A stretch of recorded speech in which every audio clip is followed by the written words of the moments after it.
రెక్కలు ముక్కలు చేసుకొని ప్రభుత్వ ఉద్యోగం సంపాదించుకున్నారు. ఒళ్ళంతా హూనం చేసుకొని పోలీస్ జాబ్ కొట్టారు. ఒంటి మీదకి కాకి డ్రెస్సు రాగానే వారి గుండెలు ఉప్పొంగాయి.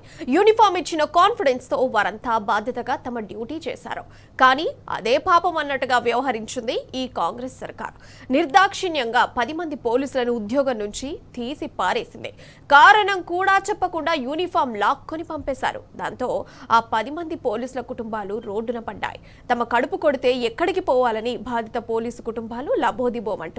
తమకు న్యాయం చేయాలని ప్రభుత్వాన్ని డిమాండ్ చేస్తున్నారు బాధితులు. అక్క కొడుకు సార్, వాళ్ళకు చిన్నప్పుడే నాన్న చనిపోయిండు.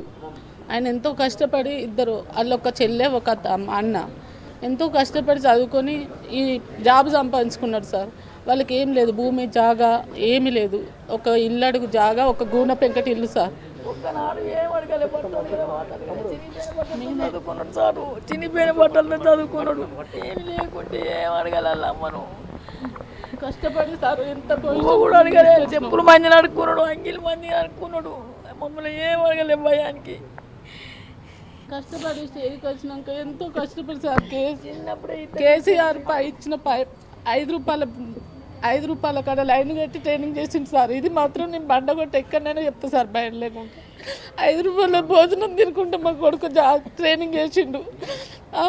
వాళ్ళకి ఇచ్చే 35 kgs బియ్యమే, అదే రేషన్ బియ్యం తోటి వాళ్ళు ఈ స్టేజ్కి వచ్చారు. వాళ్ళు ఒకనాడు సన్న బియ్యం తినేరుగారు. వాళ్ళకి ఏది తెలియదు సార్. వాళ్ళు ఎంత పూర్ ఫ్యామిలీ, ఇది ఎంక్వైరీ చేసుకున్నా కూడా ఇదే ఉండాలి సార్. సేమ్ మస్తు కష్టంలో ఉన్నారు వాళ్ళు. మేమే ఆపుతున్నాం సార్. వాళ్ళ చెల్లె పెళ్ళి అప్పుడే జాబ్ తీసేసారు. చెల్లె పెళ్ళి 4 రోజులు ఉందనగానే ఈ జాబ్ ఇట్లా జరిగింది.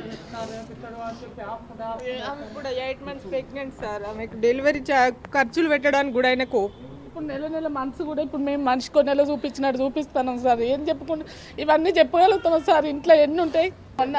అలా నాన్న లేడు, మా బాబు ఒక్కడే. ఈమె కూలి పనికి పోతే ఈమెకు మైండ్ పని చేయక కింద పడితే కాలు అంకరం వేయింది సార్. ఈమెకి నెలకు 5-6 వేలు కావాలి. ఎక్కడి నుంచి తెస్తారు సార్? ఆయనకి ఏమున్నది, భూమి లేదు, జాగలేదు, వేరే ఆదాయం ఇబ్బందులు లేరు, సంపాదించటం లేరు. ఆయనే ఒక్కడు, ఆ కుటుంబానికి ఆధారమే ఆయనే.